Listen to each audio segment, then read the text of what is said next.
Hello, here we are again at step 5. Step 5 says, admit it to God, to ourselves, and to another human being the exact nature of our wrongs. Admit it to God, to ourselves, and to another human being the exact nature of our wrongs. Once again, 4 and 5 go together, so we're running into the same thing that we talked about. We're going to join the human race again. We need to get rid of our unrealistic shame, the shame that causes us not to look at ourselves, and we need to get rid of false pride. And that's why we want to admit to God, to ourselves, and to another human being the exact nature of our wrongs. We have to understand that we're not the worst person that ever existed.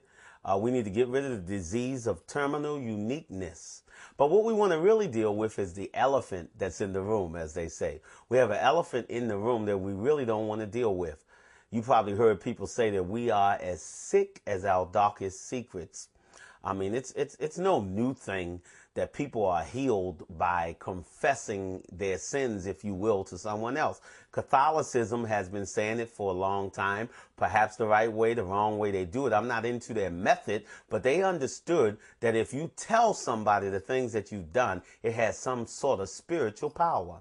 Not only that, but psychiatrists understood that if you lay on the couch and you just talk things out and they sat there in a non-judgmental way as best they could, it has some kind of healing power. Even in the other book, the big book, the good book, whatever you want to call it, it says, confess your sins one to another that you may be healed.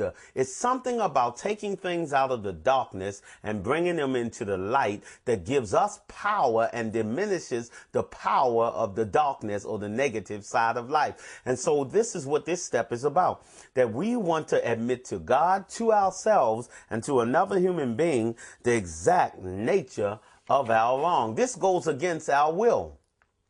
This goes against that perverted will that we have, because we want to keep everything secret and tucked away. We don't want people to know or to look down on us. But if we are moving in the direction of recovery, we should be at the point now that we're willing to do some things that we didn't want to do. As a matter of fact, somebody said the only thing an addict needs to learn to do to stop being an addict is to learn how to say no to himself. An addict has to begin to do things that go against themselves. Sometimes people come and they say, I want help, I want help, I want help.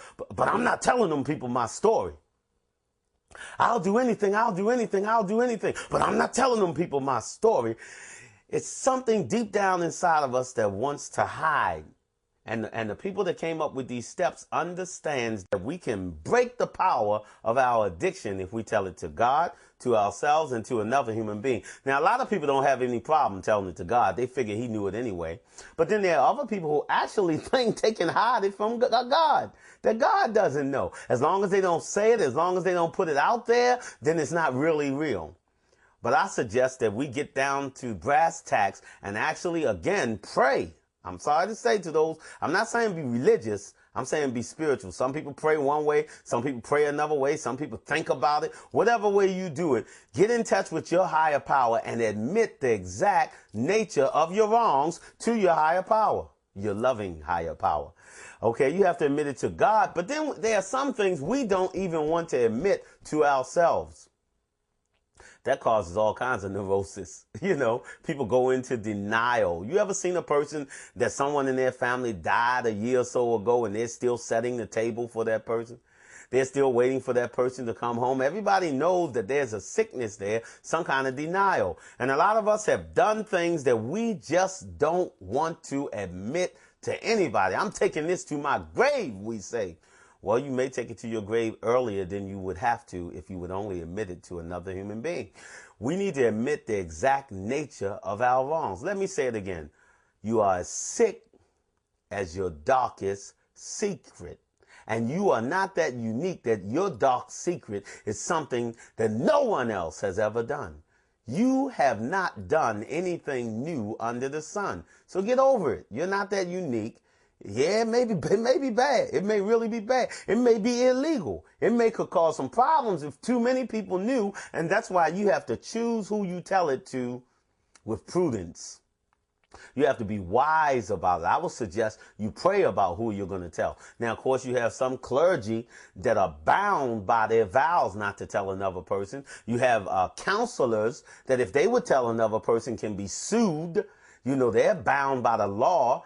Except for certain things, and you need to make sure that if it has anything to do with molesting a child, or if it has anything to do with homicide or something, then by the state they are required to tell it. So don't go to a counselor with something like that.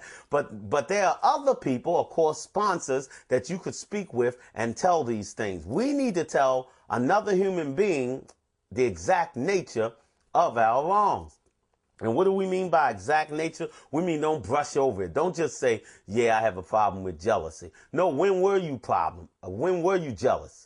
And when did you act on that jealousy? And why were you jealous? Was it because of your fear? Was it because of your insecurities? Was it because of your low self-esteem? Now, I'm not saying you have all that insight right now that you know yourself that well, but you did a moral inventory. You should know some things. And based on that moral inventory, what's the exact nature of your wrong? If you slapped your wife, why did you slap her? Did you slap her because you was in a blackout and you really don't know why? Okay. But did you slap her and you understood that you slapped her because you have a problem with anger and you have a problem with control issues and you have a problem with women speaking to you a certain way because your mother used to abuse you verbally? You need to connect the dots. Understand the exact nature of your wrongs. And sponsors can often help with that. Counselors can often help with that. And we know the higher power can help us with that. Talk about the exact natures of your wrong. Why did you do it? What I find is that when many people jump the hurdle and actually do this step, they find out that their sponsor and other people have done the same thing that they have done, and that they are not that bad. They're really not that bad. It's the boogeyman that wants to keep you from progressing up this road of happy destiny. I'm telling you as best I can in humility that if you do the fifth step, you're going to have a freedom that you never knew. As a matter of fact, the big book says that after you do the fifth step, you should go home for about an hour. Get yourself some lemonade or something. Just sit down for an hour, relax, and enjoy the spiritual significance and the spiritual power and hopefully probably some emotional things that are going to be going on, that you have been set free and that you are joining the rest of humanity now. Well, I'm talking kind of fast, but I know it's scary to think about telling anybody the exact nature of your wrongs. Some people have been molested. Some people have molested. Some people have cheated on their wife, their husband. Some people have been involved in, and I'm not coming down against anybody, but some people have been involved in homosexual activity and don't consider themselves a homosexual. It's just that they did it in their addiction.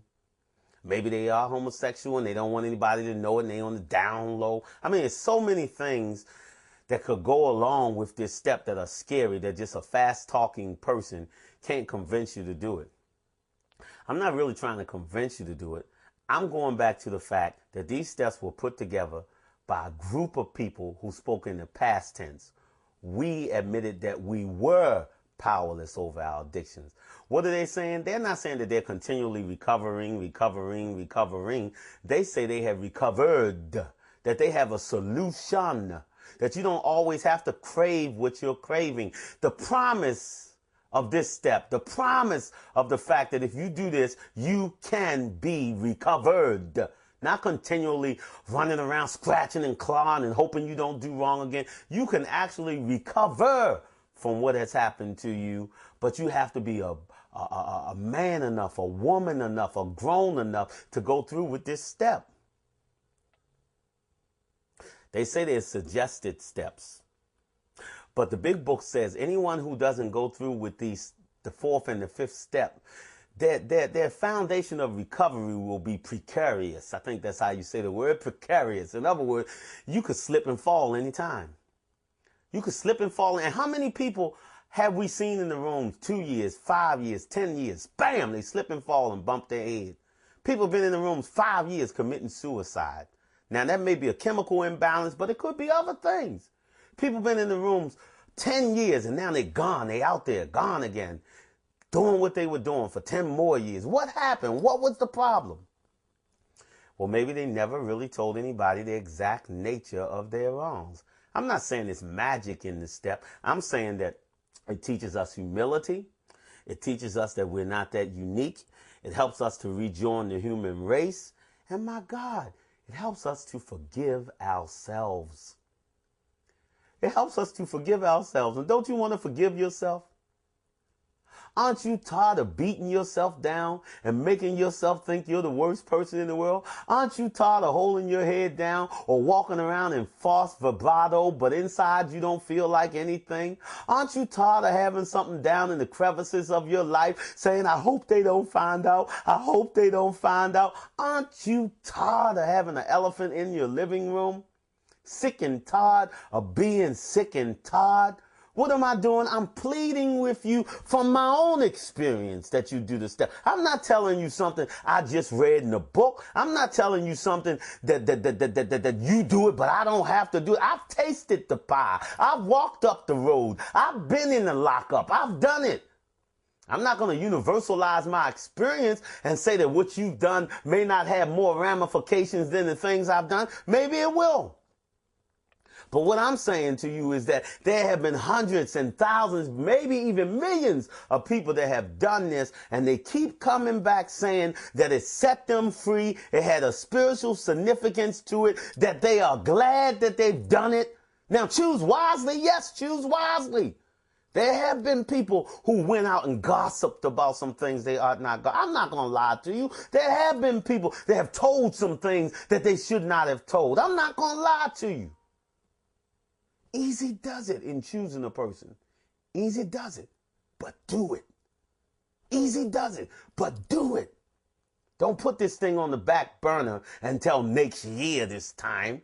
How long do you want to be sick? Do you want to recover? You don't have to be recovering for the next 10 years. You can recover. And I believe this step will open up the archway to having a mature and a sound recovery and a joyful recovery. These are the people you see laughing in the rooms, not crying in the rooms, always giving drug-a-logs and drunk-a-logs and talking about yesteryear. Why? They've been set free from that. They don't have to stay in that for the rest of their life. Oh, my friend. I don't know if you're in a treatment center right now, and I don't know where you are. I wish I could touch you and hold you and somehow just look at you and tell you the boogeyman is a lie. Did you do something bad? Is it terrible? That's not a lie. Could it have legal ramifications? Probably could.